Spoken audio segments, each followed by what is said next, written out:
खौफनाक और डरावनी कहानियों का गवाह है। जीवित शवों का ये कब्रिस्तान दुनिया का इतिहास जितना पुराना है उतना ही अद्भुत और रोचक भी। विभिन्न देशों की अपनी विशेषता और विशिष्टता तो है ही, साथ ही सदियों पुरानी उनकी मान्यताएं और परंपराएं भी अपने आप में अनोखी और विचित्र हैं। इटली दुनिया के प्राचीनतम देशों में से एक है। यही वजह है कि प्राचीन इटली निवासियों की परंपराएं जितनी पुरानी हैं उससे कहीं ज़्यादा ये तत्कालीन समाज में व्याप्त रहस्यमयी और अविश्वसनीय मान्यताओं को भी बयां करती हैं। इटली के सिसिली नगर में कापुचिन कैटाकॉम्ब नामक एक ऐसा कब्रिस्तान है जहां शवों को दफनाया नहीं जाता था बल्कि उनकी मम्मी बनाकर दीवारों पर लटका दिया जाता था। शवों पर ऐसे रासायनिक पदार्थ लगा दिए जाते थे जिसके कारण वह ना तो खराब होते हैं और ना ही दुर्गंध छोड़ते हैं।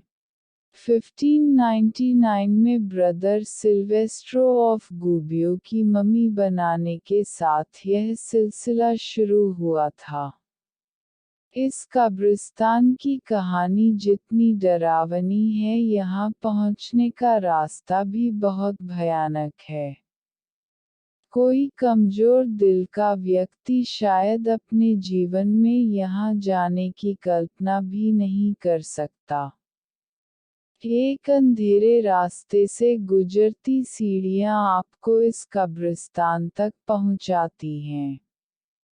कब्रिस्तान के दरवाजे पर साफ तौर पर लिखा गया है कि यहाँ आने वाले अपनी सभी उम्मीदें छोड़ दें, जिसे पढ़कर आप वापस जाने का विचार भी बना सकते हैं। कब्रिस्तान के भीतर सैकड़ों शरीर दीवारों पर टंगे हैं। कुछ तो आपकी ओर ऐसे देख रहे हैं जैसे आपको जीवित देखकर उन्हें अच्छा नहीं लग रहा। उल्लेखनीय है कि इस कब्रिस्तान में शवों को उनके सामाजिक दर्जे और स्थान के आधार पर जगह दी गई है, जो तत्कालीन समाज में व्याप्त सामाजिक और जातिगत भेदभावों की हकीकत बयां करता है। सबसे पहला स्थान इस कब्रिस्तान की स्थापना करने वाले संतों को दिया गया है। संतों के बाद पुरुषों की श्रेणी रखी गई है। सभी पुरुषों ने अपने जमाने के कपड़े पहन रखे हैं। इसके बाद है महिलाओं का सेक्शन, जिसमें कुंवारी कन्याओं की पहचान के लिए उनके सिर पर धातु से बना बैंड पहनाया गया है। यहाँ प्रोफेसर, डॉक्टर्स और सैनिकों के सेक्शन भी अलग हैं।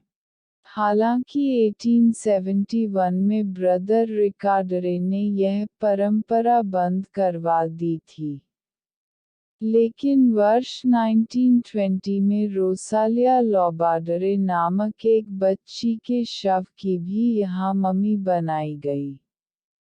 बच्ची के शव को बचाए रखने के लिए इस पर कौन सा केमिकल लगाया गया है, यह बात अभी तक कोई नहीं जानता। 1920 में जिस बच्ची का देहांत हो गया, आज भी उसे देखकर कोई यह नहीं कह सकता कि यह जीवित नहीं है।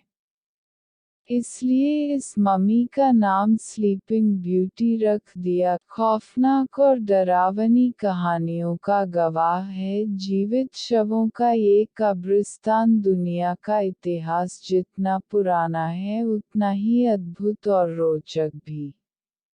विभिन्न देशों की अपनी विशेषता और विशिष्टता तो है।